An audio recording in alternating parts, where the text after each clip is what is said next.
Chris Moyles meets Mumford and Sons.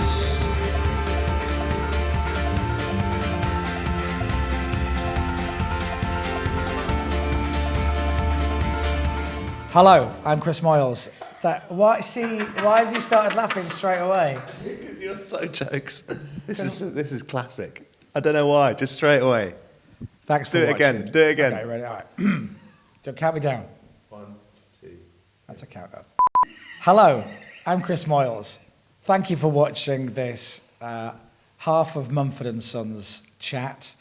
Marcus and Ben, hello. Hello. Hello, mate. So first of all, why are we here and where are we?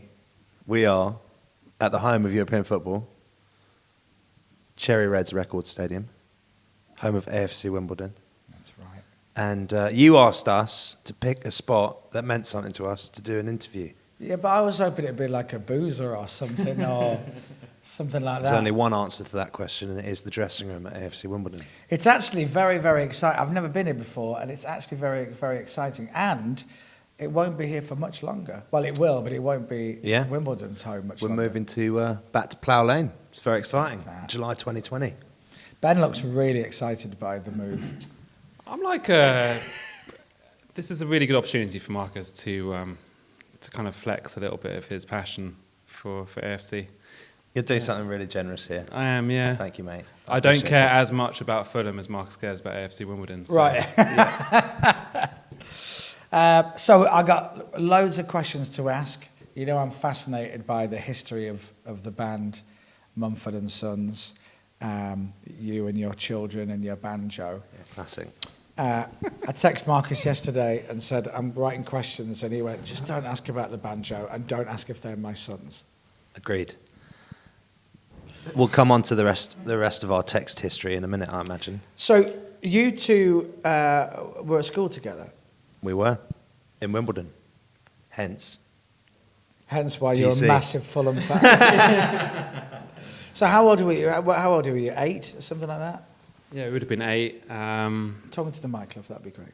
We would have been 8. I think, God, that's quite a few years ago now. And we basically just would have gone to school, turned up at school the same year. Our brothers were in the same year at the same school. So we kind of just grew up together. Do you remember meeting each other? I don't know. No, but Ben was like better at sport and better at music than me. And I was sort of just following him around trying to be like him most of the I time. can't imagine you being bad at sport. No, I wasn't. He was just exceptionally good. I peaked at 9. Really? Yeah. That was the old dreaded 9s. Yeah. And what was your friendship like? Were you two like best buddies? Was he your go-to guy, etc.? Or did you have a friend that you preferred more than Marcus? Because you know you always hear in interviews, oh yeah, they've been friends since they were school, and you go, friends like together or in the same group of friends? No, like genuinely mates, and like different people came in and out of our lives, but we were always very constant with each other, and it's good, especially when it came to collaborating musically. I think we found that my parents set me up with a studio in their attic, and Marcus had some songs, and so it was like let's start recording some stuff together. We hung out way more out of school than I ever did with any of my other mates. Right. Because we played so much music together, and we'd go out together and go to Oceana in Kingston. Classic venue. So, yeah, and then when it came to leaving school, we had that thing that continued our friendship, which was really a shared love of making music. And I didn't have that with any other mates from school, really. So I did as much research as I could. Which was half an hour last night watching. No, it was bloody ages. Was it? Yeah. And actually, there's so much stuff that Mumford and Sons have accumulated story-wise in such a short amount of time. Were you as bored as I would imagine you would be going through? No, I found out loads of stuff about you that I never knew, and loads of tidbits, and I tried to find things. So, for example, you said before you played a lot of jazz. We did play a lot of jazz, yeah. But then, Ben, you said you were into all types of music, including Metallica. What's your point? It's a leap. It's a leap from Metallica. It's a leap for you, maybe. Picking up a theme here. Well, leaping around. no, I'm not musical saying just for genres. me. I'm saying I've never seen Metallica do a jazz set. No, nor have I. We like lots of different types of music, and we played jazz because it was relatively one of the only things that you could do that was, a bit more outside of choir and, orchestra and all that sort of stuff at school. Were you in separate choirs at school? We were. He was in the good one. I was in the shit one. And do you agree with that? I think it was just a straight up hierarchy system. Yeah. Yeah. So I remember that you had to sing once in Royal David City. Great They tune. gave you banger. Great Absolute tune. banger. And they gave you one note, and then you had to sing it in front of everyone. And if you were within a semitone at the end of the first verse, you got into the top choir, and I wasn't, and he was. That's a high song to sing though. It's hard. That's proper falsetto. It was a guy called Mike Jenkins. He was a legend. Oh, well, Jenny, yeah. Yeah, Jenny. Jenkins. Yeah. Good lad. Where is he now, eh? I think it's in Wimbledon. So are we. And I've seen you in interviews before, but I'm intrigued how you found your sound, the early days of Mumford and Sons, how you're listening to Metallica and you're playing jazz and you're both singing in choirs at an early age. And that's quite an eclectic mix of music. How does that get you to the sounds of the early Mumford and Sons, or was early Mumford sounds different? Yeah, well, I mean, I suppose as a teenager, if you like music, and you have access to different forms of music, or people like in authority in your life who lead you down different ways. So I had a brother who's 6 years older than me, who would teach me about Bob Dylan at home and Neil Young or whatever, Springsteen. And then at school, I had a drum teacher who taught me all about jazz. And then I went on my own path down R&B and hip hop. I was like a massive Jurassic 5 fan. One of the first gigs I ever went to was Jurassic 5 at Brixton. Word.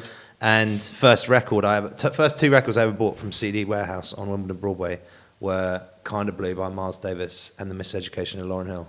And those are like the first two records I owned personally rather than inherited from my brother.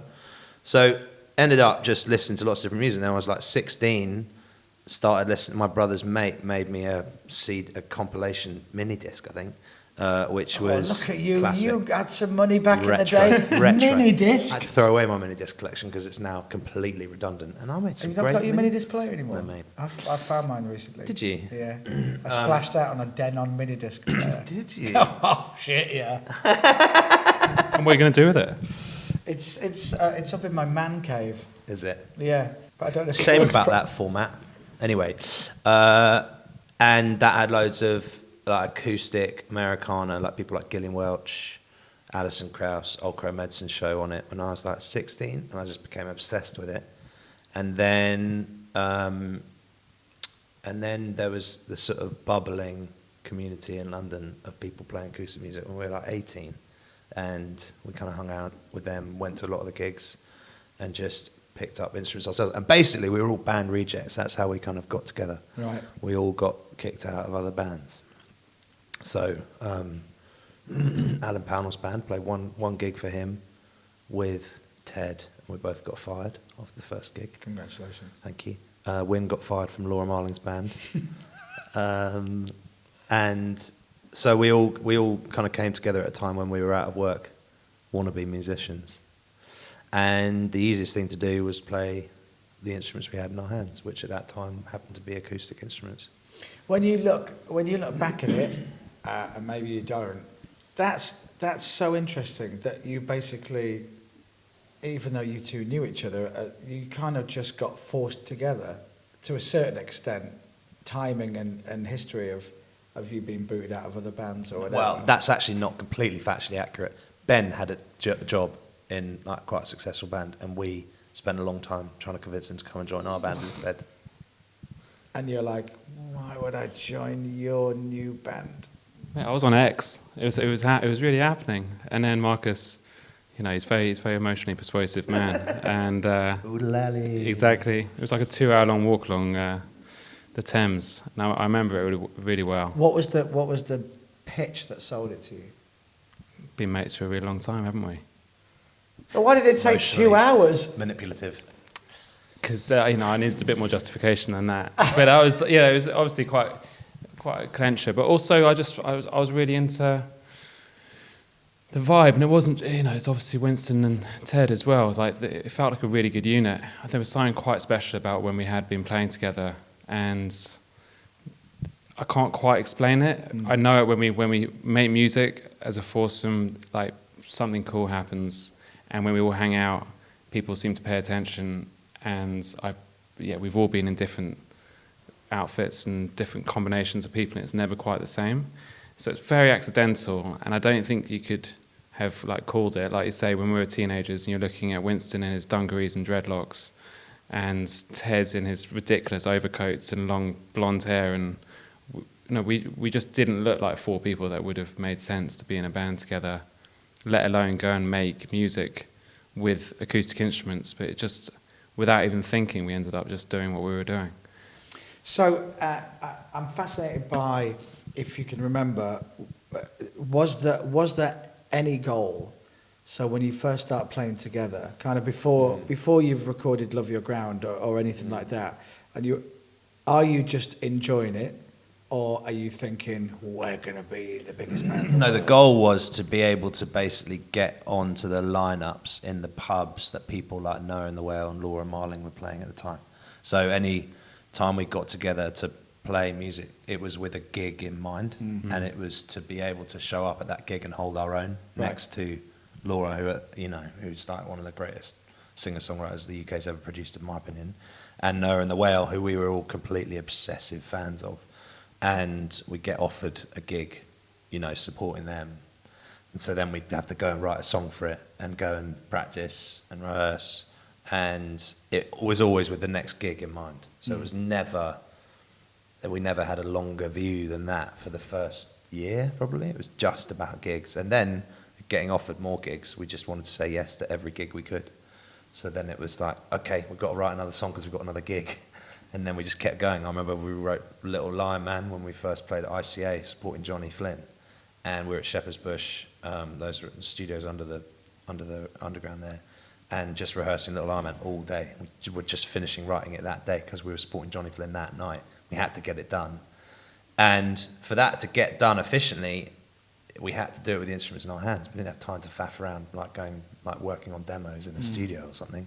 And so we wrote them with whatever we had there, and it was quite like utilitarian, We did whatever we needed to do to get the song ready for the gig that night. So it's always been a bit of brinksmanship, it's always been a bit last minute, not that thought out, not that strategic, I remember, it's totally the opposite way to how the Vaccines worked. The Vaccines, when they first came out, because obviously we knew Justin when he was JJ Pistolet and played gigs with him all the time, played in his band, and recorded with him and stuff, lived with him, and then he went quiet for like a year, and he sort of built this kind of persona as a rock god. We were all so confused, like, what's he doing? And he went away and planned the Vaccines, and they had their artwork and they had their recordings, and then they kind of came with it all ready, and it was so beautifully done. And ours was just the total opposite. He probably looked at the way we did it and said, there's no way I'm doing that. It's just smart. He's like, the dreadlocks are not for me. I'm not doing that. So you recorded the Love Your Ground EP. Yeah. Was that the first one? Oh, hold on. Cave in the Open Sea. No, I think the first one was just Mumford and Sons with the photo and Winston's. Oh, yeah. Was that not Love Your Backyard? Ground? No, yeah, that wasn't. And then we did Love Your Ground in Devon. So hang on, to go back to that. We did 3 EPs. So the first EP you do, Self-titled. are you like? I guess it comes out on CD? No, it came on vinyl, 500 copies on Chess Club So the Records. first, I love asking this question, and I'm always disappointed with the answer. The first time you've recorded something, they've pressed it onto vinyl. Yeah. And you get a copy of it and you hold it in your hands. Yeah. Is that just an amazing moment? That's epic. Also, hearing it mastered for the first time, which happens about 2 weeks previous to actually holding it physically. Right. Because we had never heard anything mastered of ours before.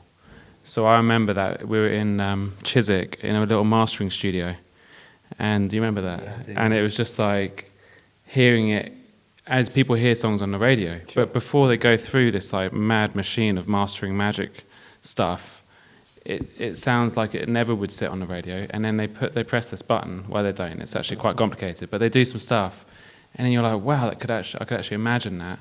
And off the back of that, there was a couple of songs on there that I think got spun a couple of times on radio. I think Marsha actually was probably someone who played a song off that way back. And yeah, and then the vinyl stuff's awesome.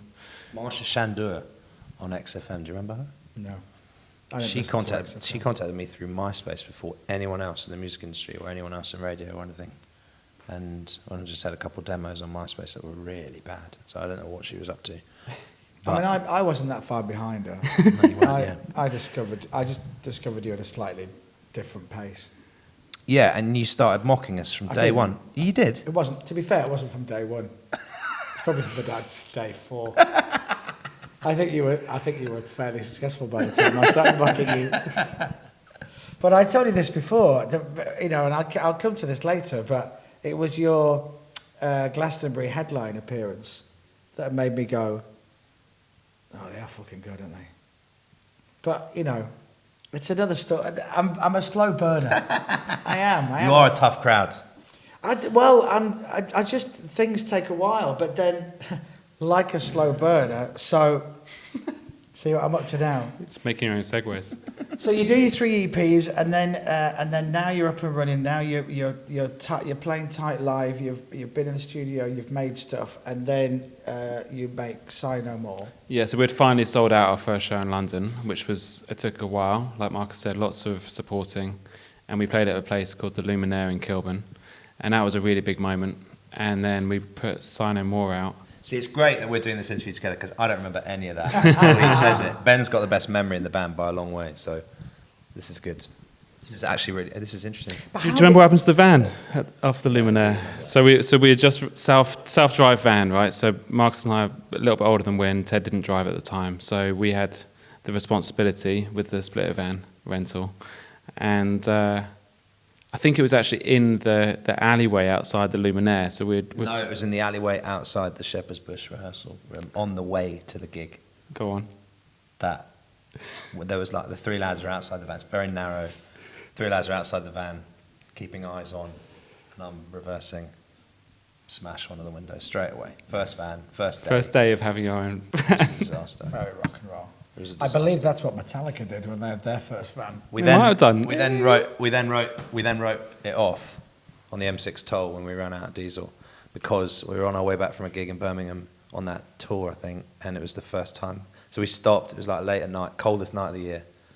Splashed out on the M6 toll because we were feeling, Sure. quite flush. Yeah, you're doing well Played for the Glee yourself. Club, the small Glee Club in Birmingham, and the smaller of the 2 rooms, and we stopped off at the petrol station to get petrol, but we all went in together and found ourselves an NME for the first time, and all got so excited that we got back in the van, forgetting to fill up with diesel, and ran out. And once you run out of diesel in one of those vans, you can't just top it up. So we spent the night freezing, huddled together for warmth. It's quite a bonding experience, actually. It's quite sweet. That first tour, we learnt about self-driving vans, so then we asked someone to come drive us. And the dangers of ego.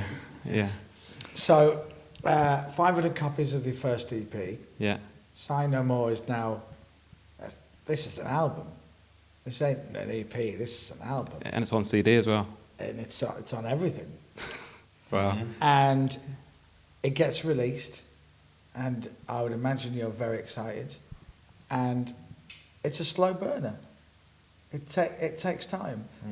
Now, at that point for you in the band, because you're playing so many live gigs, are you aware of what the album's doing? Are you bothered? Are you just on the road doing stuff? We're more focused. We always have been more focused on gigs than albums. We sort of viewed, especially viewed albums as a sort of advert for the gigs, and gigs were our priority, really. Like recording the album was a necessity so that we could play more gigs. We didn't see it as sort of this art form in itself. It was like, let's make a representation of the songs, how they sound, pretty much, live. Let's get the help of someone like Marcus Drabs. Let's not spend a lot of money or time on it. We smashed it out in 6 weeks on a shoestring at East Coast Studios, and Marcus was great, and of course, looking back, how important those recordings were in our career, you know, it was massive. But at the time, it was like, let's smash it out because we've got gigs booked in 6 weeks that we've got to go back and do. So, and then the album came out, and it was cool because it meant more people would come to our shows. So that was really it. And that's what I don't remember like looking at charts and stuff or like scanning the radio. Because I think it took like 6 months for it to hit its highest chart position or something, which is in the days of songs don't climb the charts anymore. You know, whatever you sell on Monday, that's pretty much it on your first day. That's it. That's your peak. And so it's actually quite lovely and old-fashioned that it just people slowly. And I remember we had conversations with our label about. We had an existing audience from playing gigs. We toured a lot by then, actually. And one of the reasons we signed the kind of record deal that we did was because we already had an audience. We didn't want to take loads of money and be in debt with the label. We just said, like, we'll have our masters, please. So we own our own records. Don't have to give us any money. Pay our manager back for the tour that he just floated us for, and that's it. And there's an audience already there who've been coming to our gigs that can buy the record. So let's just do word of mouth. Let's not do big billboards everywhere. Let's just rely on word of mouth, because our audience then was really kind of passionate and quite loyal already.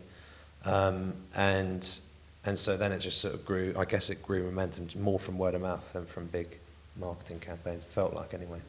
It makes sense when you're talking about you're concentrating on the live stuff and then you record the album, because the first 4 tracks on the album, so you got Sigh No More, which goes into The Cave, which goes into Winter Winds, which goes away to Roll Away Your Stone. That's 4 fucking great songs at the start of this album.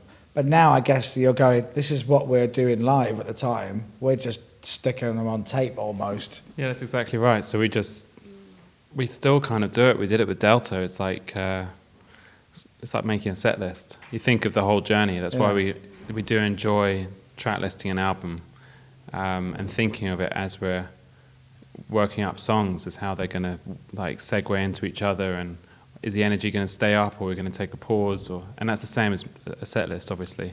And we write a set list every day. I don't know. From our point of view, it's a nice process to go through, to sit down and think, right, today we're in Adelaide or in Berlin, and we've stood in the room, and how do we feel today? And this is the sort of set list that we want to write, rather than being like, this is our show, you know, like it or hate it, this is just what we're going to do.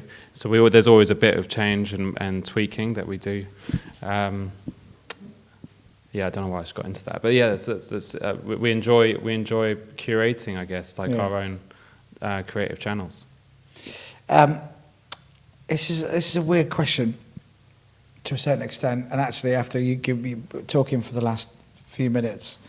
So Roll Away Your Stone is a great track. Even I liked that track. And it's huge, it sounds massive, it's a live favourite, and I don't know if you're even aware, do you even know where that got in the singles chart? No. It got to 141. That's good, isn't it? It's pretty solid. No? Yeah, Little Lion Man got 24. And singles? And number 4 in Belgium, Little Lion Man. Did you even know that? Did know the Belgians like Little Lion Man, yeah. I've seen it at gigs.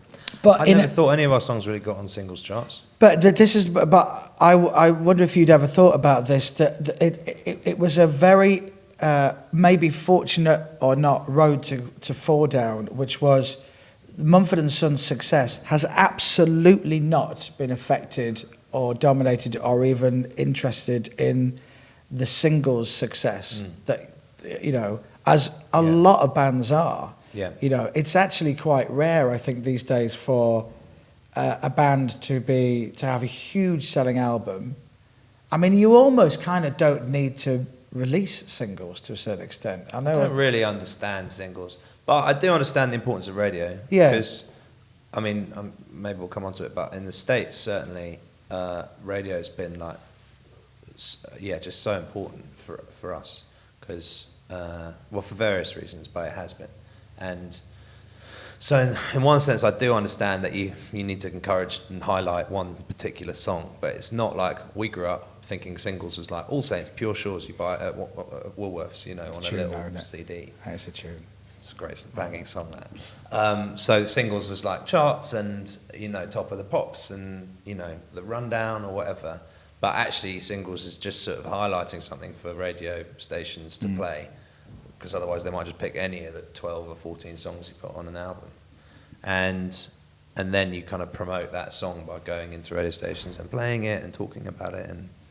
And we did that in America to the point of exhaustion, because I think we felt like proud of the music, and we were basically guided really wisely by our label, and Daniel Glass in particular, who's like an old school radio guy, that radio in America particularly, you just got to spend time meeting people and talking to people and standing behind the music that you've made.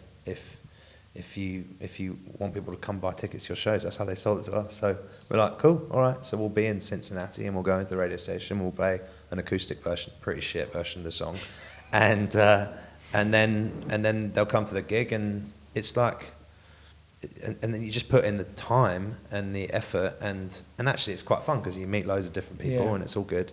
And it is a weird thing. That's how our career really built. Now that you say it like that, it is weird that you would spend so much time working on 10, 12, 14 tracks, getting them down, picking them, and then putting it out there, and then spending 6 weeks talking about one track, and then maybe another 4 weeks talking about another track with single releases. It is a weird thing. It's like, we've made all of these tracks, let's just talk about this one for the next few weeks. Yeah, it is weird, and it feels a bit like forced fun, but at the same time, you know, I think it's your responsibility to slightly lead your audience, because otherwise you're always 2 years ahead, and you have to be kind of gracious, I think, and go back and explain what it is you're doing and why you're doing it, and not just expect people to follow all the time. So,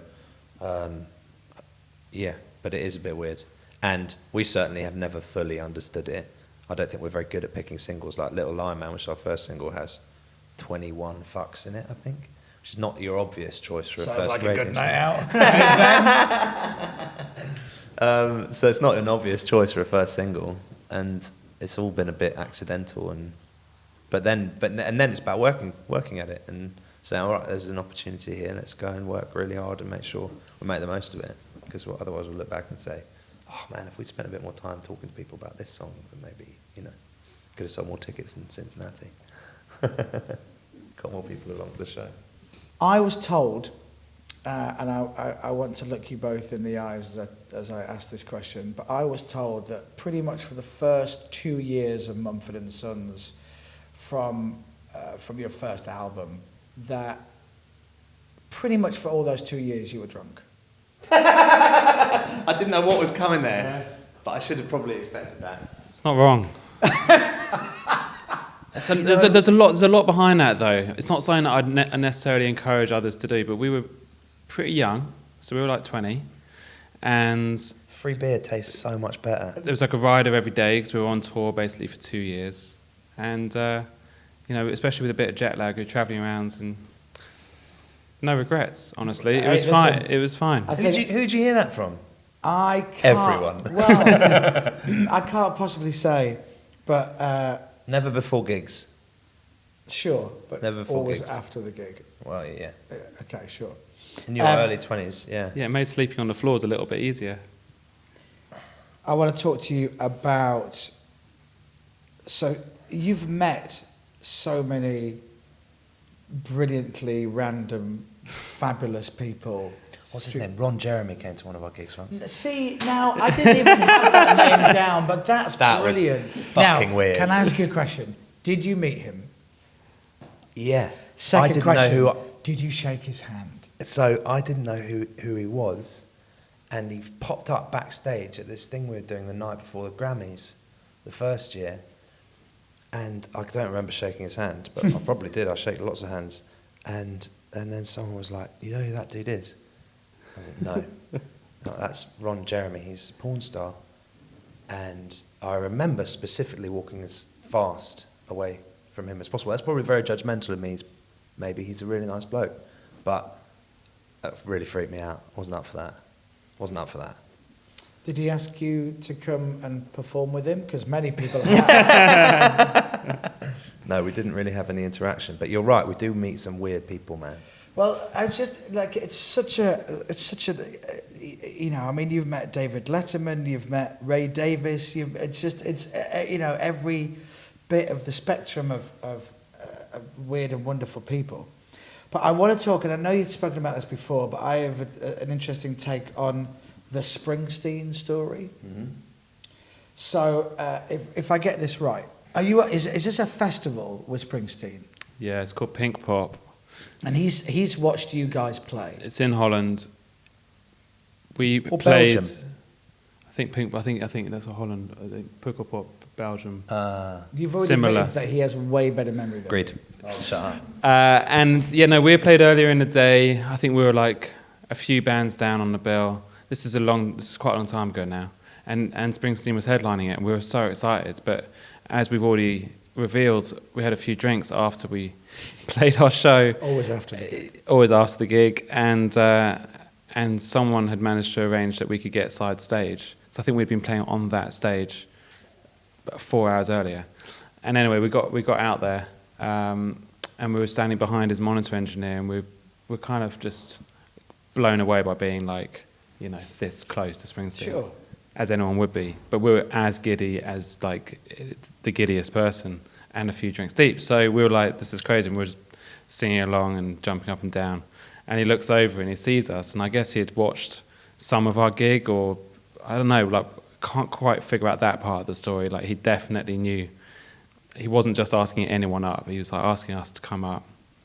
And we just had enough Dutch courage to stupidly say yes, and fell out onto the stage in front of 50,000 people. And that's the end of the story. And it was great. It's not, that was it. But what? So you just walk out, no instruments, just walk. Hey, Yeah. guys, come on stage. Yeah.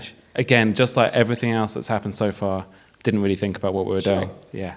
And he goes, here's the next song. And what does he want you to? He wants what, you to sing with him? So, like, I guess he goes, hey, Marcus, come and join me. That's great. But he's called all of you. Yeah, it Yeah, gets us yeah. all up there. Right. Yeah. That's kind of his vibe, isn't it?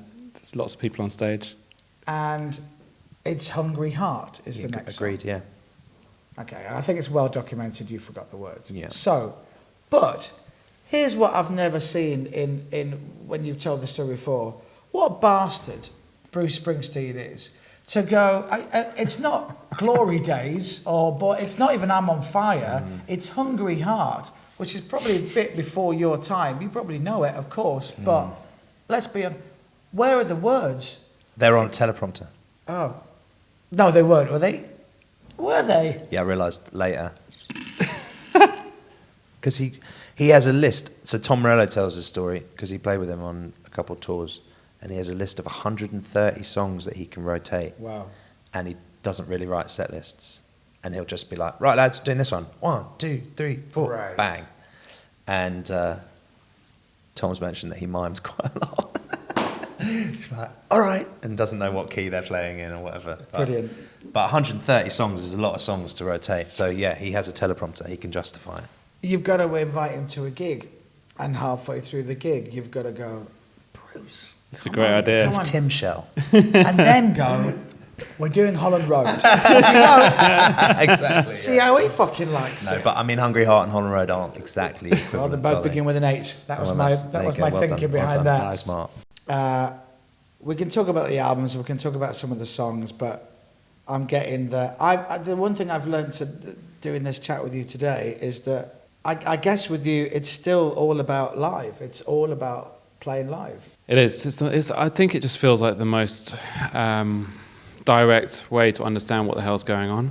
Like when you write a song and you rehearse it up, you're trying to. It's like a way of communicating something. So when you can see the eyes of the people that are actually hearing it, and then if they know the song, they're singing it along. That's like it's the best experience. That's always going to mean more than statistics or awards or anything like that. It's just there's something, and it doesn't actually matter the scale of the show. Last week we were doing a show to 1,000 people in Kingston, and then Shiana.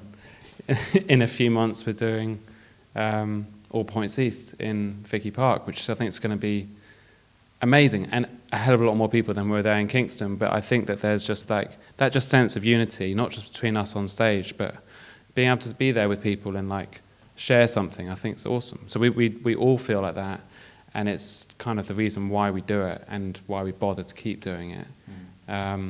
But to keep doing it, you do need to keep writing songs. So, you know, that's a huge part. They kind of play off each other quite well. And is there still a buzz when you do a live show, and there are obviously certain songs, so you do I Will Wait, the crowd are going to go fucking apeshit. Yeah, but it's crazy. different every night. Like, yeah, half of it's the same, like us playing the same notes, but the other half, which is the people that we're with, like the different audience, like it can be like we were doing shows in Australia recently, and like they were about as diverse as you could possibly get, from people sitting through our wait, Right. but which was a bit strange, but also amazing that they were completely attentive in the quiet songs. But then also, you know, other shows, people like screaming through our wait and then shouting with their mate at the bar when we were trying to sing an acoustic number. So you get such like a range. The best show is when they shout when they should shout and they shut up when they should shut up. But I heard a story once from a singer who said when you make it to like arenas and whatnot, you're on stage and there's just now so many people that you can't see the back row because it's just so big. And he said there's always that moment when you do a new song that you've never done before. And he said all you can see in the crowd are the emergency exit signs. And then all of a sudden they disappear because it's people walking to the bar or go for a piss. Yeah. it's not wrong. Yeah. We've all done it, haven't we? I love that. We've all done it. Do you remember getting a phone call to say they want you to headline Glastonbury? Yeah. Yeah. Sorry, do you know what? That was unfair. Ben, do you remember? I can't remember how it came in, honestly. That was such a whirlwind that built up to that. That show was I remember that. 5 years in, and 5 years ago. So it was like, you know, it was a big moment for us. Such a big moment. Probably like the pinnacle that you can have as a British band is to walk out on that stage as a headliner. I just can't think of anything more kind of glamorous or exciting, or that's it, isn't it? I've said it many times. That's definitely my favourite gig we ever played. And you played, because you played it in 2008, We did it every year. Oh, right, we were a okay. band up until we headlined. and the first time you played Glastonbury would have been to how many people? We were in the first time we played it was in the Joe Strummer tent, Right. Beans on Toast hosting, which would have been 80 people. And then we did the Greenpeace tent, which was maybe 120. And then we did Park Stage before Laura Marling, Yeah. which was a few thousand. Then we did John Peel, headline that. That was 2011, 12, something like that, which was a lot more. And then we did headline the other stage. And then we did the Pyramid stage. Yeah. So climbed the Glastonbury You ladder. really have, haven't you?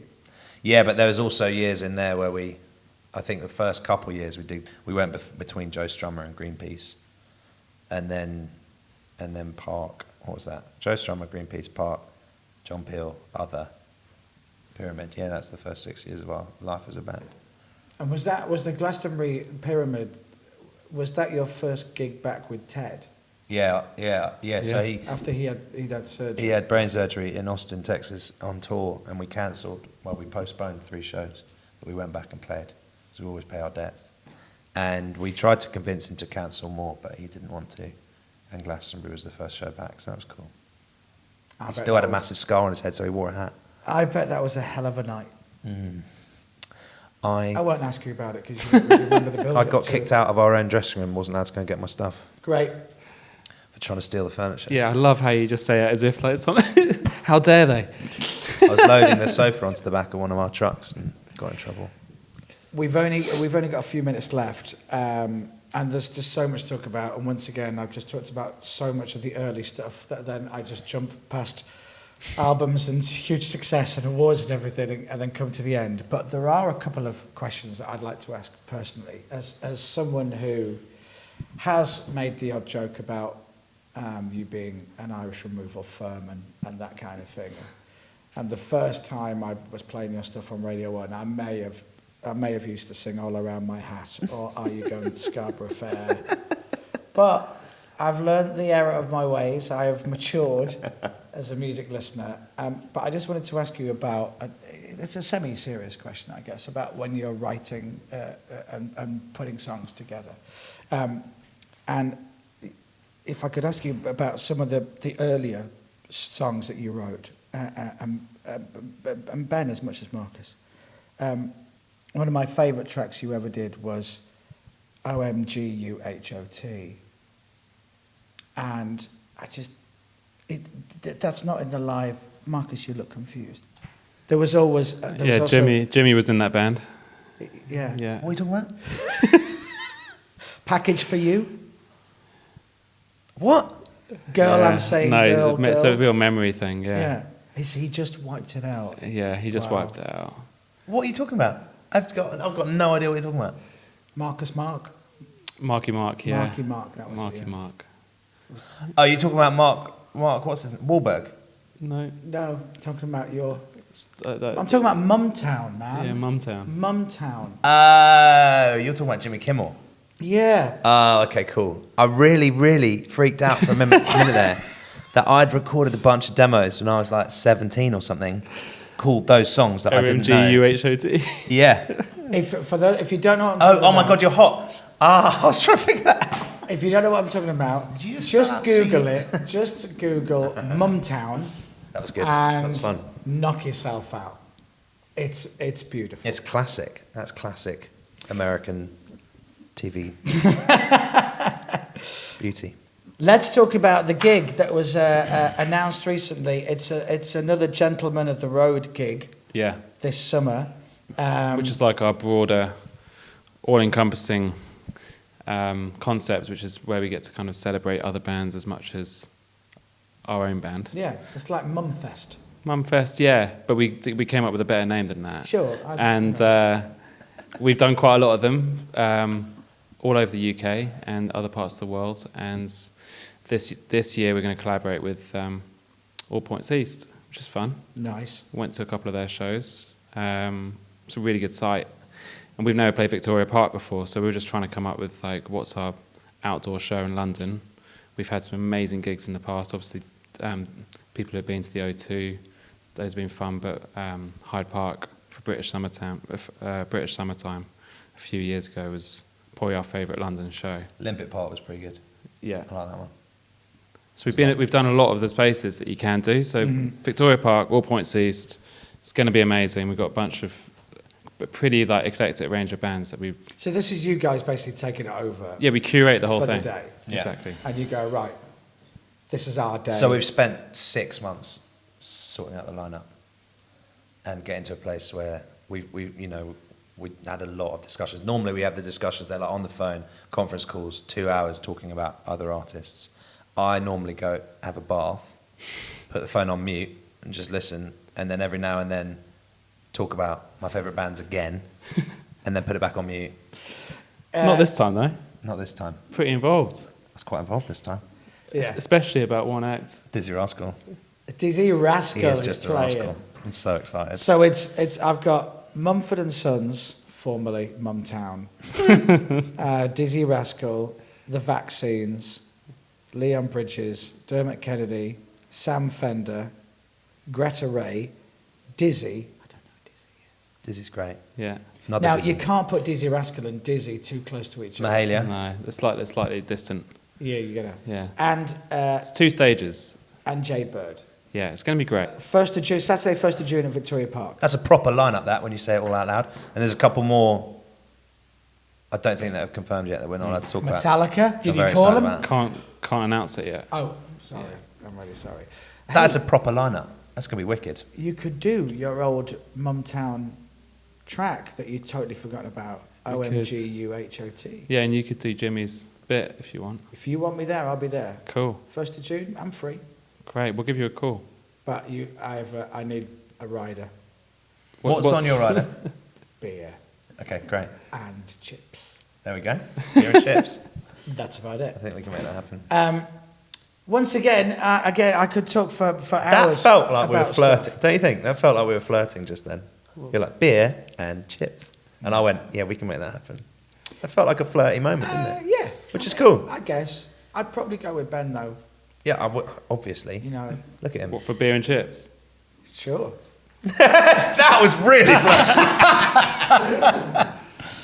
Let me see. Thank you for bringing us down. I was in Newcastle, and my taxi driver goes, mate.